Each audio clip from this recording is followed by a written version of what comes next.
নেতা হতে গেলে অনেক কিছু ত্যাগ করতে হয়, সেই জায়গাটায় আমার মনে হয় দিদি পারেনি।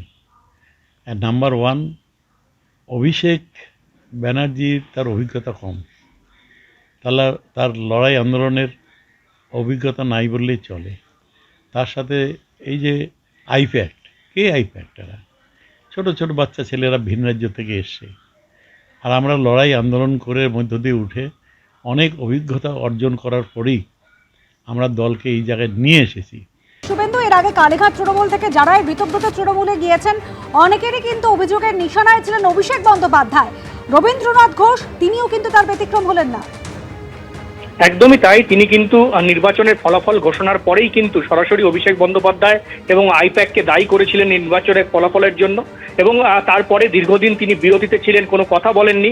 অবশেষে তিনি সরাসরি ঋতব্রত তৃণমূল কংগ্রেসে তিনি যোগদান করলেন, এবং তার সরাসরি বক্তব্য ওই পুরোটা আইপ্যাক এবং অভিষেক ব্যানার্জির জন্য হয়েছে। দিদি যদি আইপ্যাক এবং অভিষেক ব্যানার্জিকে যদি সরিয়ে দেন দল থেকে, তাহলে কিন্তু আবার মমতা ব্যানার্জির দিকে সে লোক কিন্তু আসবে, পুরনো কর্মীরা মমতা ব্যানার্জিকে দিকে ফিরবে, এবং এর জন্য একমাত্র দায়ী তিনি অভিষেক ব্যানার্জিকে করেছেন।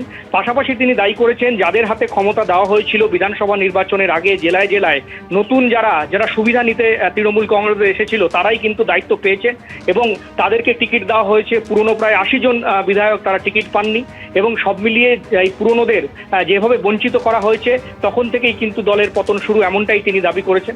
এবং পাশাপাশি তার দাবি যে আইপ্যাকের নামে যারা কাজ করছিল, বাইরের রাজ্য থেকে এসে কিছু বাচ্চা ছেলে মেয়ে তাদেরকে নির্দেশ দিত যে কি করতে হবে কি না করতে হবে। তার দাবি যে তারা দীর্ঘদিনের রাজনীতিবিদ এবং তারা জানতেন যে কি করতে হবে কি না করতে হবে, সেটা আইপ্যাকের থেকে তারা শুনে এই আইপ্যাকের জন্যই এই নির্বাচনে পরাজয় হয়েছে, এমনটাই কিন্তু তিনি দাবি করেছেন। সব মিলিয়ে রবীন্দ্রনাথ ঘোষ বর্ষিয়ান তৃণমূল কংগ্রেসের নেতা, 5 বছর মন্ত্রী ছিলেন, বিধায়ক ছিলেন, পাশাপাশি দলের একাধিক গুরুত্বপূর্ণ পদে তাকে দেখা গেছে। তিনি কিন্তু মমতা ব্যানার্জির একেবারে প্রথম থেকে তৃণমূল কংগ্রেসে তিনি ছিলেন, এবং বিভিন্ন কর্মসূচিতে তাকে দেখা গেছে। কিন্তু তারপরে এই তৃণমূল কংগ্রেসের এই বর্ষিয়ান নেতা আজ সরাসরি ঘোষণা করলেন যে তিনি ঋতব্রত বন্দ্যোপাধ্যায়ের সঙ্গেই থাকছেন, এবং তার দাবি যে উত্তরবঙ্গের অনেক নেতা যেমন বিপ্লব মিত্রকে রাজ্য সভাপতি করা হয়েছে, একটা গুরুত্ব দেওয়া হয়েছে উত্তরবঙ্গ নেতাদের, তাই তিনি এদিকেই থাকতে চান। এবং তিনি তার আরও দাবি যে তিনি প্রাক্তন মুখ্যমন্ত্রী মমতা বন্দ্যোপাধ্যায়ের এবং তাকে সম্মান করেন, তাকে শ্রদ্ধা করেন, এবং আজীবন তাকে শ্রদ্ধা করবেন। কিন্তু অভিষেক বন্দ্যোপাধ্যায়কে যতক্ষণ পর্যন্ত না সরানো হবে ততক্ষণ পর্যন্ত কিন্তু মমতা বন্দ্যোপাধ্যায়ের দিকে যে সাধারণ কর্মী রয়েছে বা যারা নেতা রয়েছে, পুরনো নেতা রয়েছে, তারা কিন্তু যাবেন না। যতক্ষণ পর্যন্ত অভিষেক ব্যানার্জি দলে আছেন, তাকে না সরানো হচ্ছে, ততক্ষণ পর্যন্ত কিন্তু মমতা ব্যানার্জির কাছে পুরনো নেতা কর্মীরা কিন্তু ফিরে যাবেন না, এমনটাই কিন্তু তিনি দাবি করেছেন। ধন্যবাদ শুভেন্দু। রবীন্দ্রনাথ ঘোষ তিনি কিন্তু বলছেন যে মমতা বন্দ্যোপাধ্যায় যদি অভিষেক বন্দ্যোপাধ্যায়কে সরিয়ে দেন তাহলে হয়তো অনেকেই তার কাছে ফিরবেন। পুরনোদের কথায় কোনো গুরুত্ব দেওয়া হয়নি। অভিষেক বন্দ্যোপাধ্যায়ের বিরুদ্ধে ক্ষোভ উগরে দিয়ে আর কি বলেছেন রবীন্দ্রনাথ ঘোষ, শোনাব। যে কর্মীগুলো বাইরে রয়েছে তাদেরকে ঘরে ফেরানোর ব্যবস্থা করা, যে কর্মীরা অত্যাচারিত তাদের পাশে দাঁড়ানো, অনেক কর্মী জেলে রয়েছে মিথ্যা মামলায় জড়িত হয়ে, তাদের পাশে দাঁড়ানোর চেষ্টা করা, এটা করতে হবে। তো অনেকেই বলছে, যারা বিক্ষুব্ধ তারা বলছে যে এই যে অবস্থা, এটা অভিষেক বন্দ্যোপাধ্যায় এবং আইপ্যাকের জন্য।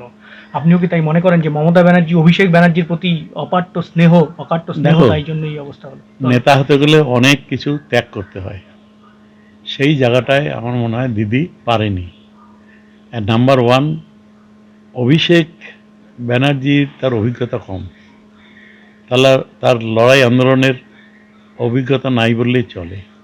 তার সাথে এই যে আইপ্যাক্ট, কে আইপ্যাক্ট? এরা ছোটো ছোটো বাচ্চা ছেলেরা ভিন রাজ্য থেকে এসছে, আর আমরা লড়াই আন্দোলন করে মধ্য দিয়ে উঠে অনেক অভিজ্ঞতা অর্জন করার পরেই আমরা দলকে এই জায়গায় নিয়ে এসেছি।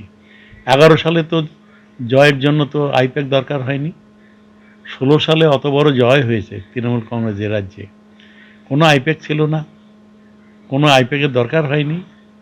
হঠাৎ করে কী এমন হলো যে আইপ্যাকের দরকার পড়ে গেল? আর ওই ছোটো ছোটো ছেলে বাচ্চারা তারা আমাদের মতো সিনিয়র লিডারদের নির্দেশ দিচ্ছে, তাদের নির্দেশ অনুযায়ী কাজ করতে হবে। এবিপি আনন্দ, এগিয়ে থাকে, এগিয়ে রাখে।